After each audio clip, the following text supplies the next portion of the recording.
Betting గేముల యాప్ల వ్యవహారం పార్లమెంటుని తాకబోతా ఉంది ఈరోజు.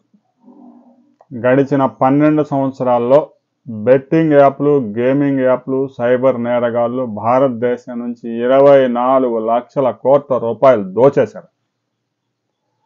గడిచిన 6 నెలల కాలంలోనే ఆంధ్రప్రదేశ్లో 700 కోట్ల రూపాయల సైబర్ నేరాలు జరిగాయి. అంటే ఇది గేమింగు, బెట్టింగు కాకుండానే బెట్టింగ్లో ఎన్ని వేల కోట్ల రూపాయలు, లక్షల కోట్ల రూపాయలు కోల్పోతున్నారు అనే దానికి గణాంకాలు కూడా లేవు. పాల్ ఒక బాంబు పేల్చాడు. గడిచిన 12 సంవత్సరాలుగా దేశం నుంచి లక్షల కోట్ల రూపాయలు దోచుకుంటుంది ఎవరో చైనా వాళ్ళు మాత్రమే కాదు, భారతదేశంలో ప్రముఖ పారిశ్రామికవేత్త అంబానీ బెట్టింగ్ యాప్లు తయారు చేసి జనం మీద వదిలాడు. బాలీవుడ్, టాలీవుడ్ ప్రముఖులతో ప్రచారం చేయిస్తూ ఉన్నాడు. ఆ పాపం ఊరికే పోదు. ఒక్క తెలంగాణలోనే 900 మంది ఆత్మహత్య చేసుకున్నారు బెట్టింగ్లో డబ్బులు పోగొట్టుకొని. ఒక్క తెలంగాణలో.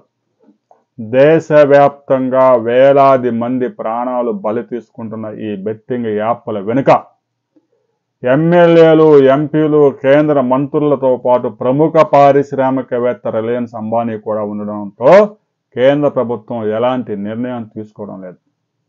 అంబానీయే స్వయంగా 30 బెట్టింగ్ యాప్లు తయారు చేయించి జనం మీద వదిలాడు. ప్రముఖ క్రికెటర్ సచిన్ టెండూల్కర్తో కూడా యాడ్స్ చేపిస్తూ ఉన్నారు. కేవలం ఒక తెలంగాణలో సజ్జనార్ యాక్షన్ తీసుకుంటే సరిపోదు. దేశవ్యాప్తంగా ఒక్క బెట్టింగ్ యాప్ కూడా లేకుండా నిషేధించాల్సిన బాధ్యత కేంద్ర ప్రభుత్వం మీద ఉంది. ఒకవైపు క్రికెట్లో పెద్ద ఎత్తున బెట్టింగ్లు జరుగుతూ ఉన్నాయి, గేమింగ్ యాప్లు, వీటికి తోడు సైబర్ నేరాలు. సైబర్ నేరాల ద్వారానే ఏటా 40,000 కోట్ల రూపాయలు దోచేస్తూ ఉన్నారు.